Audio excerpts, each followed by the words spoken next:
తరతరములకు మాకు నివాస స్థలము నీవే తండ్రి. అలాంటి మహాశక్తి రూపంలో నుంచి మనమంతా భూమి మీదకి వచ్చాం.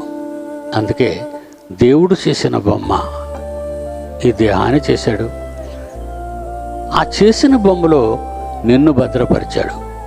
మీరుండడానికి ఆయన ఒక తొడుగును చేశాడు, ఒక అందమైన తొడుగు.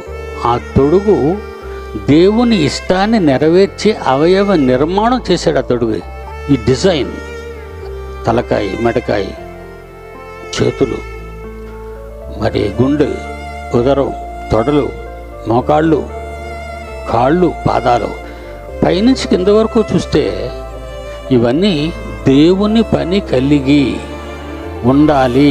దేవుని ఇష్టాన్ని నెరవేర్చడానికి ఈ అవయవాలను వాడాలి. అది దేవుని కోరికండి. దేవుని పిల్లలైన మీరు మీ అవయవాలను సజీవ యాగంగా దేవునికి ఇవ్వండి. చచ్చిపోయాక ఏం చేసుకుంటాడు మీ దేహాన్ని దేవుడు? ఏమండి, చచ్చిపోయిన తర్వాత దేహాన్ని దేవుడు ఏం చేసుకుంటాడు?